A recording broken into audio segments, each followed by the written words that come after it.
ধরেন পাবলিক প্লেসে আপনি আপনার ওয়াইফকে একটা ধমক দিয়ে কথা বললেন, বাসার হেল্পিং হ্যান্ডের সামনে আপনি আপনার হাজবেন্ডকে ধমকাধমকি করলেন, আপনি ড্রাইভারের সামনে আপনার বাচ্চাকে, আপনার যে কোনো টিনেজ বাচ্চাকে একটা কটু কথা বললেন, আপনি আপনার ফ্রেন্ডের সামনে আপনার বাবা মাকে একটা তিক্ত কথা বললেন, যেটাতে হয়তো ওনারা ছোট হবেন, অপমানিত হবেন, হয়তো যেটা আপনার কাছে নর্মাল আপনি প্রায় সময় করেন, হরহামেশা করেন, কিন্তু বিষয়গুলো ভীষণ অপমানজনক।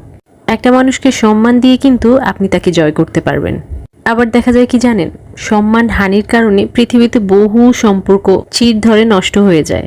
সম্মান বজায় রাখতে হলে কিন্তু আপনাকে সম্মান দিতে হবে। আপনি পাবলিক প্লেসে আছেন, আপনি আপনার বাড়ির মেয়েদের সামনে আছেন, আপনি আপনার ড্রাইভারের সামনে আছেন, নাকি আপনার ফ্রেন্ডের সামনে আছেন, এগুলো মাথায় থাকতে হবে। এই জিনিসগুলোর ক্ষেত্রে আপনার হিতাহিত জ্ঞান শূন্য হলে হবে না। আপনি কার সাথে কার সামনে কিভাবে কথা বলছেন সেটা আপনার বুঝতে হবে।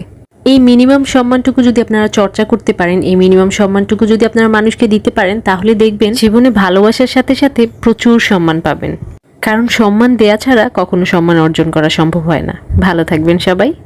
ধরেন পাবলিক প্লেসে আপনি আপনার ওয়াইফকে একটা ধমক দিয়ে কথা বললেন, বাসার হেল্পিং হ্যান্ডের সামনে আপনি আপনার হাজবেন্ডকে ধমকাধমকি করলেন, আপনি ড্রাইভারের সামনে আপনার বাচ্চাকে, আপনার যে কোনো টিনেজ বাচ্চাকে একটা কটু কথা বললেন, আপনি আপনার ফ্রেন্ডের সামনে আপনার বাবা মাকে একটা তিক্ত কথা বললেন, যেটাতে হয়তো ওনারা ছোট হবেন, অপমানিত হবেন, হয়তো যেটা আপনার কাছে নর্মাল আপনি প্রায় সময় করেন, হরহামেশা করেন, কিন্তু বিষয়গুলো ভীষণ অপমানজনক।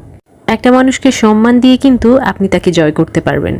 আবার দেখা যায় কি জানেন, সম্মান হানির কারণে পৃথিবীতে বহু সম্পর্ক চির ধরে নষ্ট হয়ে যায়। সম্মান বজায় রাখতে হলে কিন্তু আপনাকে সম্মান দিতে হবে। আপনি পাবলিক প্লেসে আছেন, আপনি আপনার বাড়ির মেয়েদের সামনে আছেন, আপনি আপনার ড্রাইভারের সামনে আছেন, নাকি আপনার ফ্রেন্ডের সামনে আছেন, এগুলো মাথায় থাকতে হবে। এই জিনিসগুলোর ক্ষেত্রে আপনার হিতাহিত জ্ঞান শূন্য হলে হবে না।